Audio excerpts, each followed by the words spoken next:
It's very normal for voters to feel frustrated with Congress not doing enough on many different fronts. But what about issues where it might actually be better if Congress did less? The more we look to the federal government, the more the topic of education gets nationalized. And the more it gets nationalized, the more the kind of performative piece of those national institutions starts to define the terms of the debate. On this episode, we take an issue that's become very polarized, education, and we discuss it in the context of one of the most polarized institutions, Congress. We make the case for why the federal government should return more contentious issues back to the states. You're listening to Defending Ideas. Defending Ideas is a weekly podcast produced by Sutherland Institute. On this show, we're committed to renewing the principles of common sense conservatism, making you a better champion of sound ideas. Thanks for joining us for another episode of Defending Ideas. I'm your host, Nick Dunn, and our guest today is Christine Cooke Fairbanks. She's the Education Policy Fellow here at Sutherland Institute. Christine, thanks so much for joining us on Defending Ideas. Thanks for having me. We're talking today about education, of course, given your area of expertise and all the wonderful work you do for us here at Sutherland. And I want to start out with framing the discussion about the next generation, about kids and the future and their upward mobility, because that's endemic to so much of what we talk about in the context of education. And as a quick anecdote to start things off, a former colleague of mine a number of years ago asked me in a work discussion, when you think about 10 years in the future, what's the first thing that comes to mind? He was kind of fishing for, I think about this policy issue or this aspect of the state of Utah 10 years from now. But my wife and I at the time, she had just become pregnant with our first. So immediately the thing that came to mind was, I'm going to have a 10-year-old boy. Now, everything in my life and everything I do professionally is oriented around that. And now we have two little boys at home. And so the issue of education and how we equip the next generation to be successful is important and also more personal, which is, of course, the case for all parents who have children either in school age or younger. And so in that context, when we think about kids and the next generation, education is such an important issue. It's so vitally important to parents. And so I want to start off with this question of, the role of Congress and what role they have in the education space, and to say, why wouldn't a parent who cares about education want Congress to care about it as well? It's a great question. I mean, parents want to find solutions. They want to believe that leaders can bring solutions or can fix problems that they see that are troubling them. The main issue is that Congress is just not the right institution, generally speaking, to fix something like education. So from a constitutional perspective, the U.S. Constitution doesn't even mention education. Then you have something like the 10th Amendment that says anything that's not listed here belongs to the states.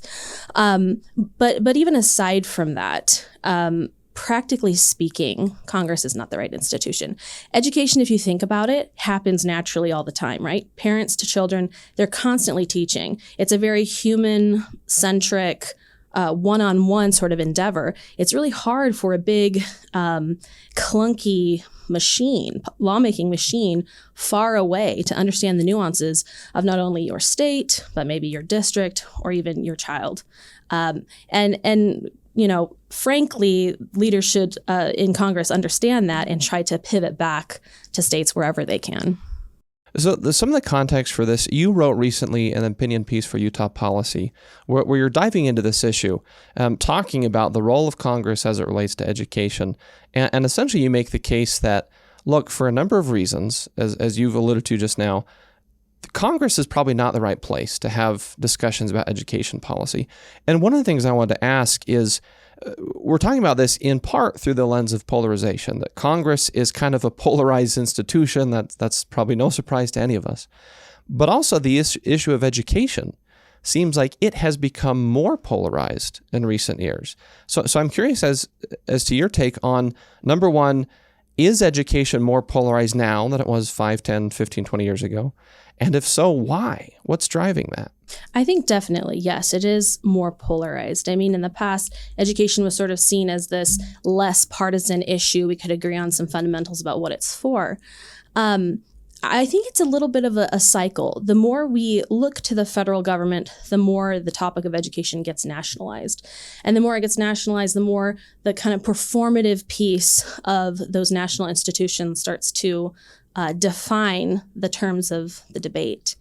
Furthermore, there's this phenomenon called political sorting, where people will learn about how a Republican should think about education from the Republican Party, or a Democrat will learn how to think about education from the Democrat Party, rather than the other way around, right? And so when you have these sort of performative features in Congress, and the parties are speaking to it, that has an educational aspect for other people listening, right? Elected leaders do teach us in some ways what the debates are, what the issues are, and that seeps into the states. So by no means would we claim that polarization doesn't exist in the states. It absolutely does, and that's because a lot of those topics have been given national attention, and it finds its way into the states. However, states legislatures are a little bit more nimble. They are better at capturing the regional values, needs of the families in their area. And so they can respond quicker. They can respond in more significant ways. And so the polarization exists, but it can be overcome with more direct participation. You mentioned something about nationalization, and I want to see if we can connect those two and equip our listeners with sort of a framework to understand why does it feel polarized the way that it does, and drawing a connection between that and, again, reinforcing why, well, maybe on this issue, maybe a number of issues, it probably makes more sense for Congress to do a little less, states and local leaders to do a little more. So this idea of nationalization, that I think you're onto something in that as more and more issues get to the national level, and it feels like they must be decided at the national level, doesn't that seem to raise the stakes sometimes inappropriately and unnecessarily? If every policy issue that, as you said, used to, in the context of education, it seems like it used to be things like, let's make sure our kids are hitting their 3rd grade, 5th grade reading and math benchmarks, and make sure we have good high school graduation rates and good vocational tracks so they can find work after high school or college or what have you. But now it seems much more political, much more tied into culture war issues sometimes, and just a lot more contentious. And I'm curious if you think, is there a way of figuring out which came first? Did education start to become a more polarized issue, and then that pushed it up to the national level? Or is the fact that education, like many issues, if it has become more of sort of a national issue, is that what then leads to more polarization? So it's almost kind of a chicken and egg question. Any sense of why is this debate so much harder now, and why does it feel like the stakes are so much higher than they used to be? I think that something shifted in the 1960s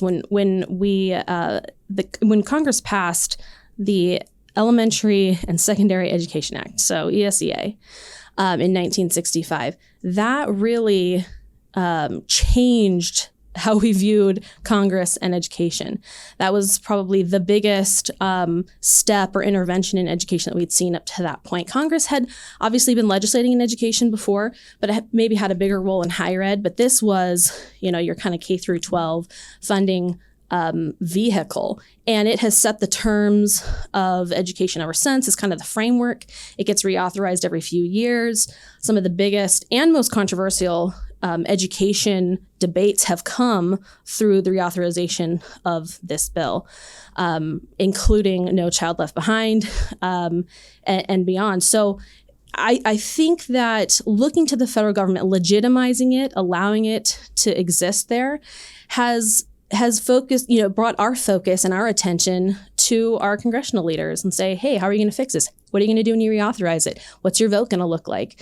And all of that kind of creates a culture where we look to the federal government instead of the states. And that's a broader cultural phenomenon. People care about the presidential debate. They care about the presidential vote that they're going to cast, but less so about what's happening in the states. And I think just a fundamental misunderstanding about where those things belong. And by the way, it's not wrong in some ways that people are looking there, because sometimes the power is there. So parents aren't wrong or foolish. It's just that the momentum has swung that way. I want to get into more some of the aspects of polarization around education. Things around the pandemic or fights over curriculum. There's probably a number of things we can explore to understand why this issue that's so important feels now so contentious and polarized.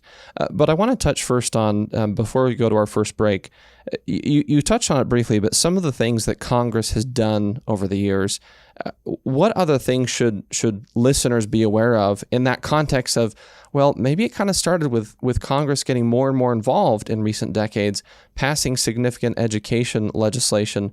What are some other things we can point to that say, look, this right here, this is what instantly kind of nationalized the debate in ways that maybe are not so productive now?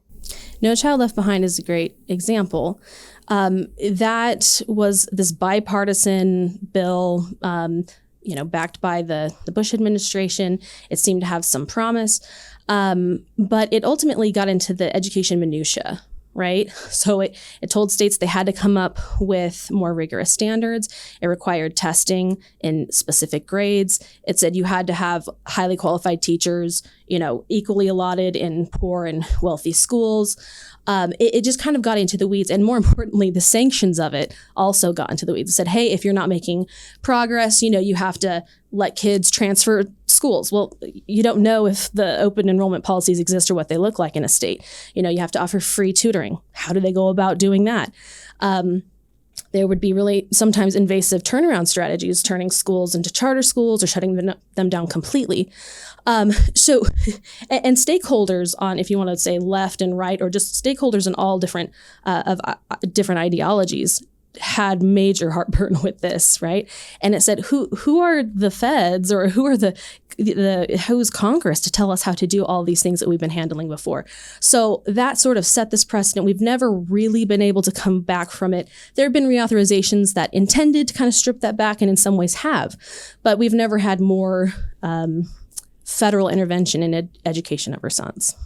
You mentioned the executive branch, and I think that broadens the question a little bit. If essentially your argument is, okay, Congress has been doing a little too much in education, been getting into the weeds too much, it's better suited for state and local leaders. Would you also extend that to the presidency? And talking about President Bush, I recall that he, in the beginning of his term, kind of wanted to be the education president. It was something that was important to him. Of course, the terrorist attacks on September 11th, 2001, changed everything in so many profound ways. But that instinct of an executive, such as the presidency at the federal level, to want to be a leader on an issue like education, would you say at the very least, well, it's a well-placed desire from like an emotional standpoint? You want to do something that helps create upward mobility, if a little bit misplaced, because it's more about, well, recognizing the limits and the proper role of the federal government versus the state government. How would you apply kind of this argument you're making to the presidency and the executive branch more broadly? Well, I think any candidate that's running for office is probably passionate about wanting to change things and fix things. So on that level, of course, emotionally, I think people want to address issues and they want to help. But as far as the difference between the legislative and the executive, it's really the same analysis, because the U.S. Constitution doesn't mention education. And the relationship between Congress and the president is really Congress will pass the law, and then the executive branch has to enforce it. So the U.S. Department of Education, which is a controversial entity as well, really can only take its cues, or should only take its cues, from the laws that are passed in Congress. Now, sometimes the executive branch has taken leeway and offered things like No Child Left Behind waivers or competitive grants. They have different ways of creating influence and ultimately policy, but both are in some ways, illegitimate or misguided. Well, we have to take a quick break, but when we come back, I want to get into more some specific examples of education policy issues that have seemed to become more contentious, and maybe if they're education issues that we're not talking about that we should be. So we're going to take a quick break. We've been talking with Christine Cooke Fairbanks, Education Policy Fellow here at Sutherland Institute. This is Defending Ideas. We'll be right back. Sutherland Institute is an independent, nonprofit public policy think tank based in Salt Lake City, Utah. Our mission is to defend the principles of the American founding and strengthen the institutions of civil society essential for those principles to endure. Sutherland provides research, events, and multimedia to policymakers and the public to promote the principles of faith, family, freedom, opportunity, and responsibility. Visit sutherlandinstitute.org.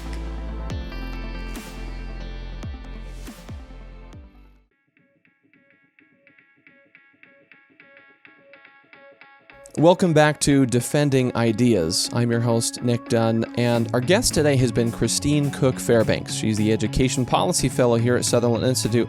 We're talking about some of her work around the issue of Congress's role in education, in particular a recent opinion piece in Utah Policy called How Members of Congress Should Approach Education Policy. Before we continue, I want to mention quickly, if you like what you're hearing today, please visit us at defendingideas.org.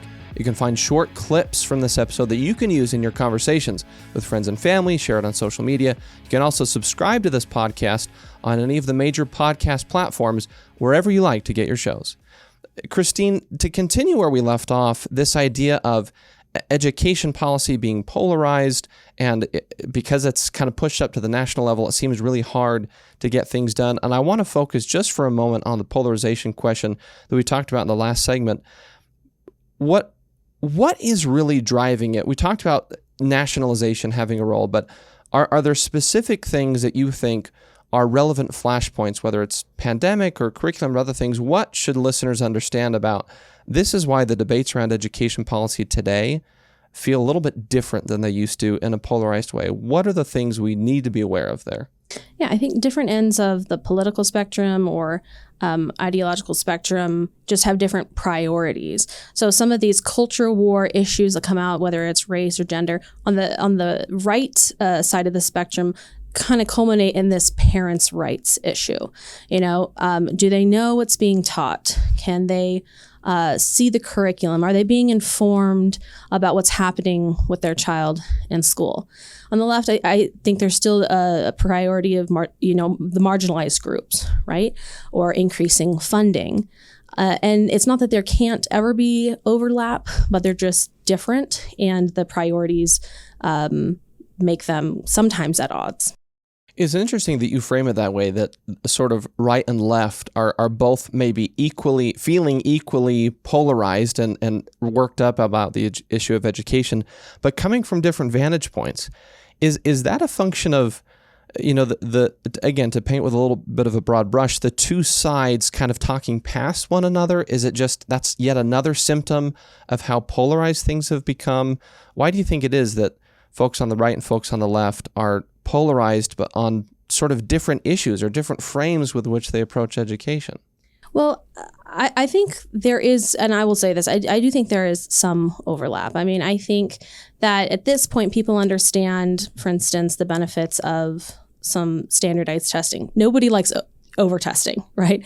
I mean, I'm not even trying to suggest that people love testing, but they see the value in understanding what's happening in schools, holding them accountable for families, or holding them accountable for subgroups of marginalized students that we want to take a closer look at and see how they're doing. So I think that sometimes the priorities can have some overlap in particular policies, but generally speaking, I think that there is some talking past each other. Sometimes with the political parties too, there's, as I've discussed before, the performative piece makes it so that it's better for you to sort of entrench yourself against somebody else, right? There's a win-lose aspect to all races, elected races. So I think there's some political forces that make it that way as well.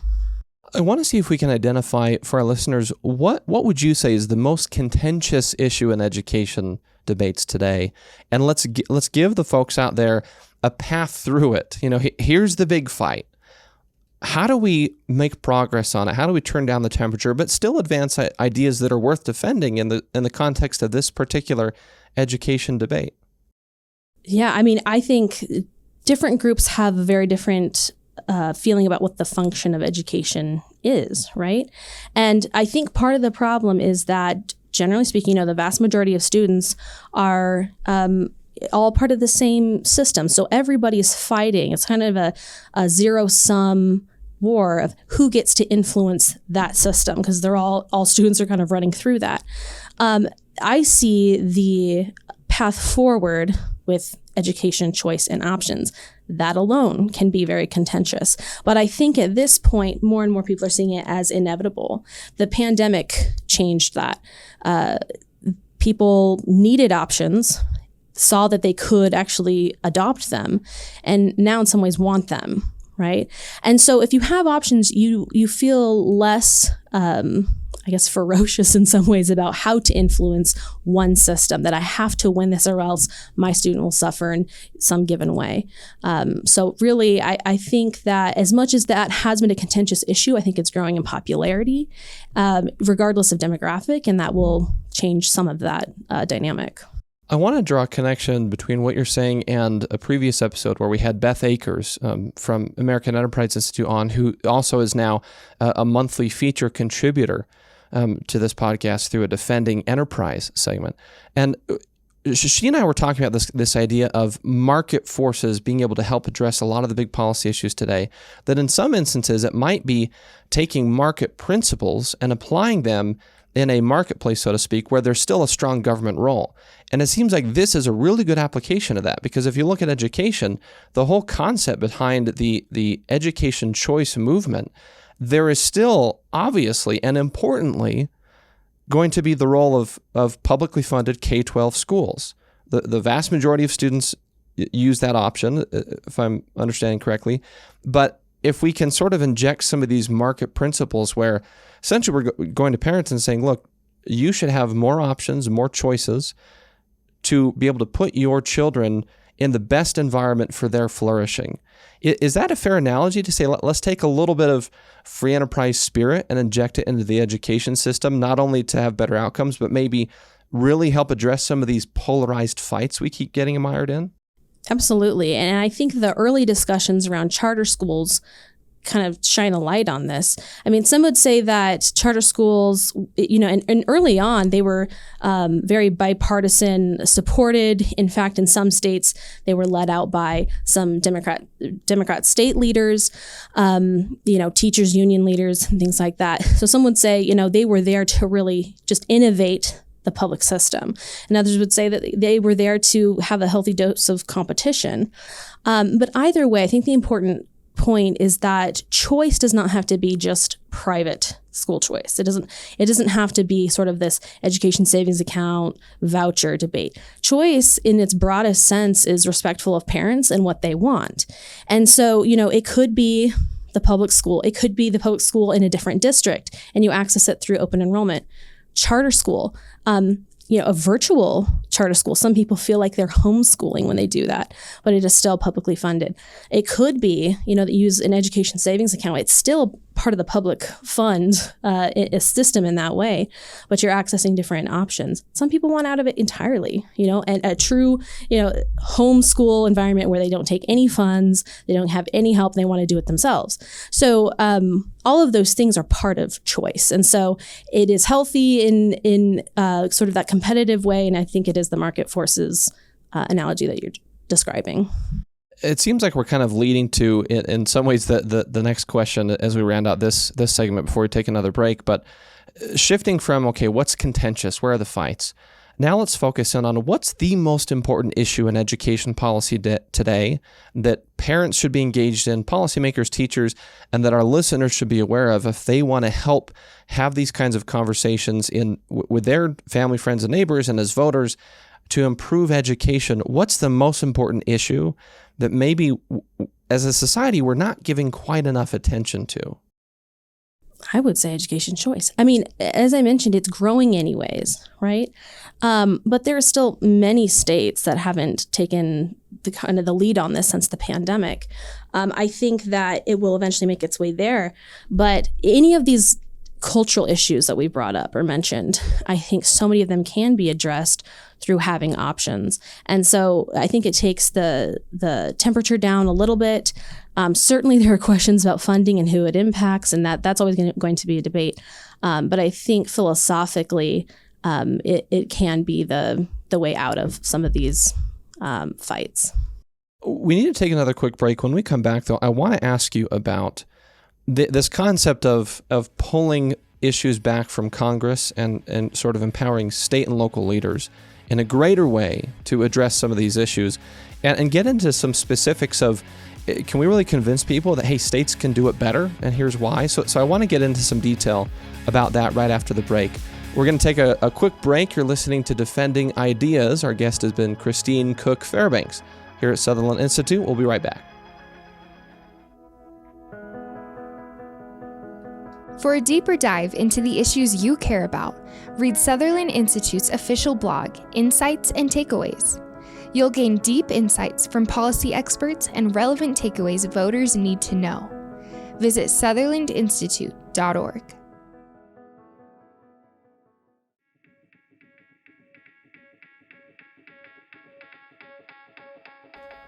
Welcome back to Defending Ideas. I'm your host, Nick Dunn. We've been talking about education policy and whether Congress or the states should take the lead, and probably not a surprise that the answer is the states. We've been talking with Christine Cooke Fairbanks, Education Policy Fellow here at Sutherland Institute. Christine, for our final segment, I want to give some specifics to our listeners. It's kind of a common conservative talking point that, well, we should pull back things from the federal government and empower states to do more. We hear that on a range of issues, and I think that's well-founded. There are a number of areas where it makes sense from a political, practical, and a policy impact framing for states to sort of take the lead on some of these innovative policy ideas where we want to move the needle and make a difference. But let's give our listeners some concrete examples. So if they're talking to folks and saying, yeah, that Congress and the executive presidency should do less on education, it should go back to the states. And if they get some pushback saying, okay, that sounds good, but it's not going to work. States aren't going to do a good job implementing good education policy. Let's prove the naysayers wrong. What are some examples of where, on the state level, there have been really important education policy reforms implemented that are benefiting students and their families? Yeah, so, going back to the education choice discussion, that has largely been led by states. Almost entirely, right? So whether that's charter schools, passed in the early 90s by Minnesota, whether that was vouchers, however you feel about that reform came from the states. Here in Utah, recently passed an education savings account. What was interesting about that was there was an ongoing concern in the state about teacher pay.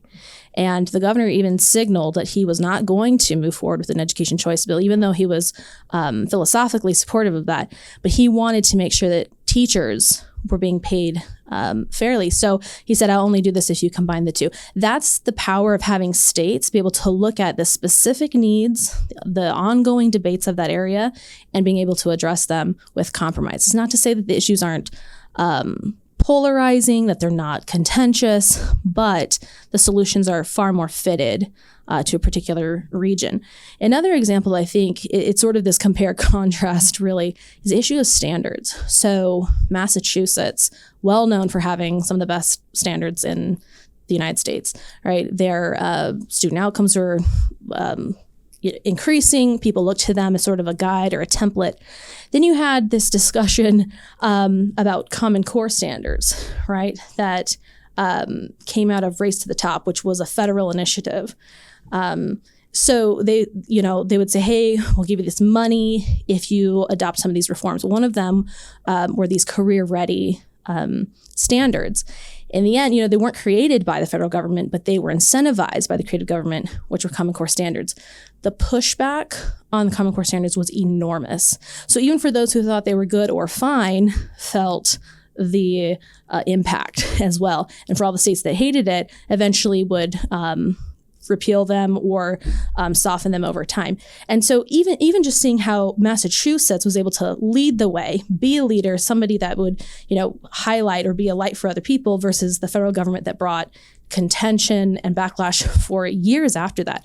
And as a side note, Massachusetts, there's been some analysis saying that they actually lowered their standards when they adopted the Common Core curriculum, and some of the student outcomes started to decline. So really, you can look at this example as just a really good case study of let the states do what they're doing best, and the federal government is not nuanced enough to really address that.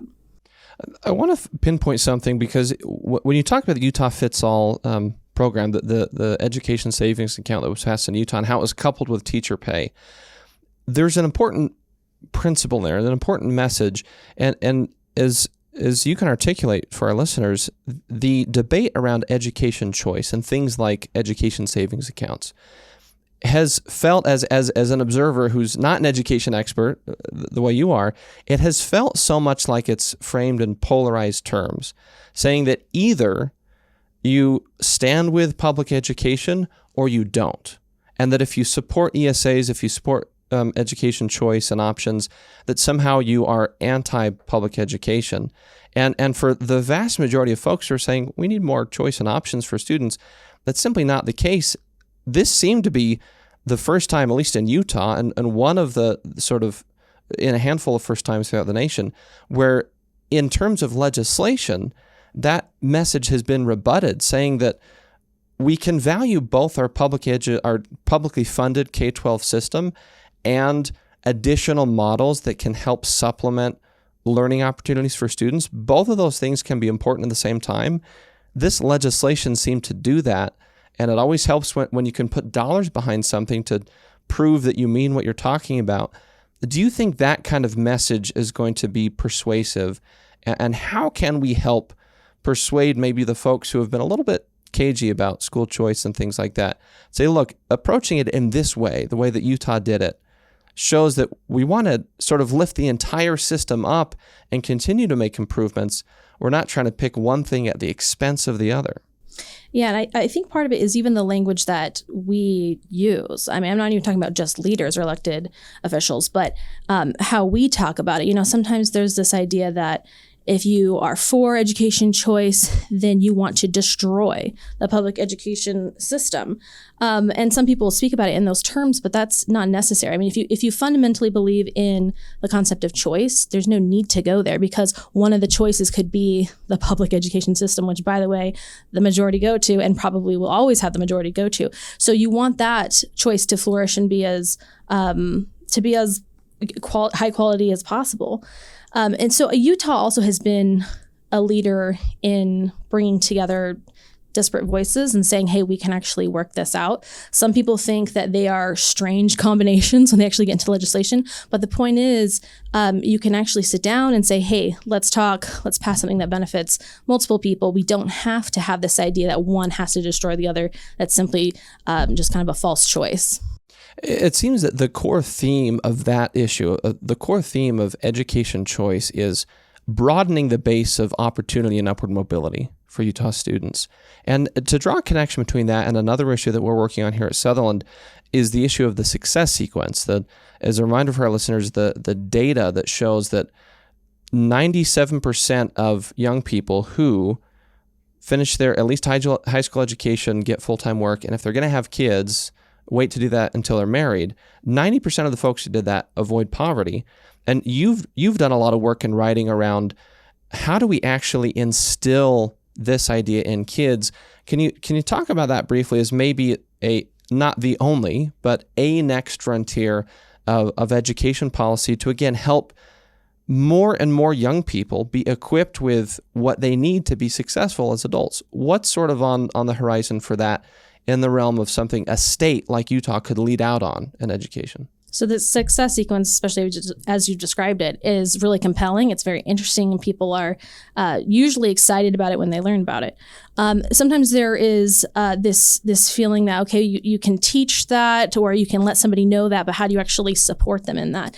And really the discussion around the success sequence has always been one about institutions that can help bring that to students. And so a next step would be to teach that in schools. It's not the step, it's not the last step, but it's a good first step that will allow other policies to support students in those three steps. As far as education policy goes, I mean, there's a number of options to actually bring it to students. The state legislature is an institution that can be efficient in the sense that it can make a statewide law and all the different districts will comply. Sometimes there's angst about that, similar to having angst about Congress trying to tell all the different states what they ought to do because they don't understand all the nuances of the areas. So legislature can get a lot of feedback from the state, from its constituents, but it also has that feeling of maybe top-down approach. The state board has the opportunity to make standards. That is sort of an in-between. Again, it can be very efficient. It impacts the whole state, but it's supposed to have enough flexibility that districts can, or teachers can, meet standards in a variety of different ways. Local districts are empowered to choose curriculum. Sometimes teachers in their departments individually will choose curriculum, and more curriculum is coming out about the success sequence, but they can individually choose that as well. But the point is, there are opportunities for institutions that can get feedback from their constituents and say, how can we best bring this to our students before they start making these important decisions? So again, it's this idea that as you drill down closer and closer to the people you're representing, there's more nimbleness, there's more responsiveness on issues like this. For our final question, I want to kind of pivot back briefly to this idea of Congress. And you've given some great examples of where states have already led the way in productive ways in education, and some other areas where they can in the future. Moving forward, what do you see as the right balance between Congress and the states? What should Congress be doing in education, and what should states be doing? And I want to read a brief excerpt from your Utah Policy opinion piece called How Members of Congress Should Approach Education Policy. We'll put it in the show notes so all of you can read it as well. But you say in this piece, Utah's congressional delegation can keep looking for ways to free up federal funds and existing policies to be used in more creative or flexible ways, like the proposal to create scholarships to overcome pandemic learning loss. Likewise, Congress can expand flexible uses of public funds intended to benefit low-income families so they can choose for themselves how to help their students. You also talk about loosening restrictions on allowable uses of savings and 529 accounts. So I want to try and maybe push a little bit and ask, okay, are those things, to the untrained ear, does that sound like we're saying, hey, Congress needs to do all this stuff on education, but we're saying they need to do less? How do you square that with what states should be doing? Does this help get us closer to that in maybe an incremental way? Good question. So Congress can legislate where there's a federal nexus. They have direct jurisdiction over the D.C. area and the D.C. schools, right? Or the Bureau of Indian Schools, things like that. Or existing policies, especially where they are too broad, too expansive. At this point, if you believe that that education policy needs to be given back to the states, now there's an opportunity to pull back in existing policies. Part of that is freeing up funds, as you read, and having less restrictions on states and how they can use funds to help different groups. And part of that can look like scholarships, where you say the decision-making power now with those funds goes back to the families that are going to actually use them. So it essentially is kind of trying to move in that direction where you're saying the things that are on the books now at the federal level, a good approach forward would be, let's start to maybe loosen those things up a little bit. And essentially the principle is, let's push more decision-making ability to states, to local leaders, to parents, essentially empowering the folks closest to the students, who is the most important demographic when it comes to education policy, to be able to be successful. Is that a fair summary? That's a fair summary. And you know what? Even further, I would say the congressional delegation, and Utah has done a great job. I think philosophically they are trying to move things back to the states. But going forward, something that would be great is that if members of Congress stopped promising things that Congress could do, right?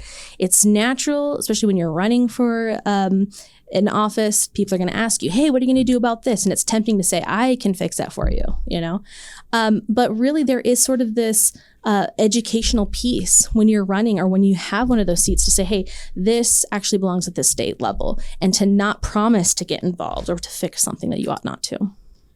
Final question, and we're a tiny bit over time, but I want to get this in. If you had 10 seconds, if Joe Biden, Chuck Schumer, and Kevin McCarthy walked in the door, they said, Christina, I heard you on that podcast. It's really good. The three of us want to know, what should we do? We will do anything you tell us to. What is the one thing in 10 seconds that you should tell them that they should do on education policy? Focus elsewhere. maybe on less, different issues. on different issues. Yeah, I mean, in the same way that they should know better that they are not the right entity to be making education policy decisions, to not use their bully pulpit power, which is significant, and should be used to address things that they do have the power to address, but just not on education. Christine, we want to thank you so much for joining us on Defending Ideas and diving into these issues. We're going to share your written pieces from Utah Policy. You also have a Tribune piece recently on Success Sequence and some blog articles about these issues. We'll put those in the show notes so our listeners can do a deeper dive if they want to. But thanks again so much for being on Defending Ideas. Thank you. We're going to take one final break before we leave you with some talking points. You've been listening to Defending Ideas. We'll be right back. Sometimes it's hard to keep up with the latest policy debate that affects your life. The solution? Subscribe to Sutherland Institute's weekly newsletter, where you'll find in-depth insights from seasoned policy experts, compelling multimedia, and advance notice of special events. Visit sutherlandinstitute.org. Welcome back to Defending Ideas. Before we go, just a few final quick talking points. If you find yourself in a conversation with somebody who's arguing for more federal involvement on the issue of education, whether from Congress or the executive branch, here are a few things you can share in that conversation. First, start by articulating that you really want education to be an engine of upward mobility for the next generation, which is why you care so deeply about what level of government is actually pursuing these kinds of reforms. And that's because whether due to polarization that comes from nationalizing an issue like education, or due to the fact that practical results are tougher to achieve at the national level, you would rather have these kinds of things happen at the state level because we tend to get better outcomes that match the needs of those respective states when it comes to education policy. A good example of this is the fact that states are already leading out on an important area of education reform in the context of education choice, providing parents and their children with more options so parents are better equipped to make sure that their children are getting what they need to learn and grow and to be able to be successful as adults. We hope you have enjoyed this episode today and you feel better equipped to defend the ideas we talked about today. If you like what you heard, please visit us at defendingideas.org. You can find short clips and also links to articles we discussed in the show notes for this episode. We hope you'll join us next time on Defending Ideas from the Sutherland Institute in Salt Lake City. I'm Nick Dunn. We'll see you next time.